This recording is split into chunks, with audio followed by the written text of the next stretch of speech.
Welcome to Study Loop.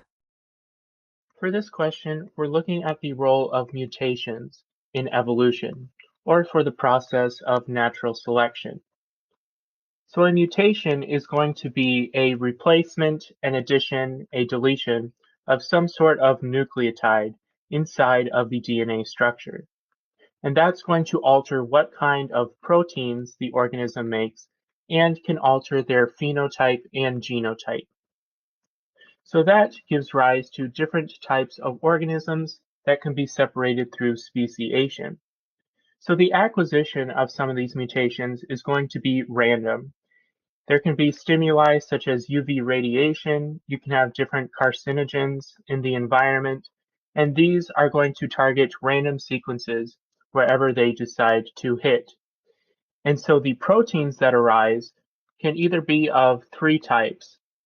They can either be a beneficial mutation, they can be a neutral mutation, meaning there's no effect, or they can be a deficit, meaning it's a harmful mutation.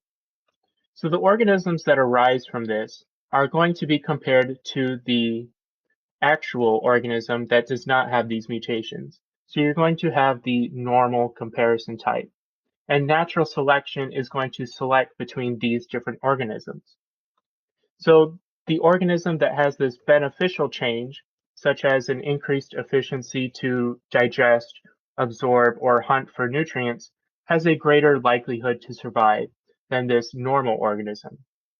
The neutral organism will have the same chance, and the one with the malicious or the deficit of proteins is going to have a less chance of survive. So here, the organism that has this beneficial protein or mutation has the chance to survive, and it's going to become the majority in the population. And eventually, you're going to get it so that the normal phenotype or genotype dies out and becomes replaced by the organisms with this beneficial type. The other two mutations typically will die out due to the rate that the mutation is passed on or due to the death of the organism.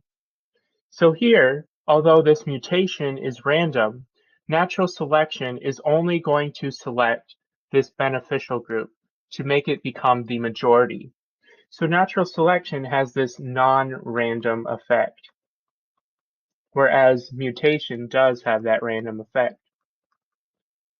So since this one aspect of natural selection is non-random, we can say that evolution itself, which relies on both these factors, is also going to be non-random because it relies on this selection of the beneficial group. So keeping this in mind, the best answer choice is going to be A, that mutation is a random process, but due to the selection of only the beneficial mutations, evolution has this non-random aspect to only pick for the fit of the species type.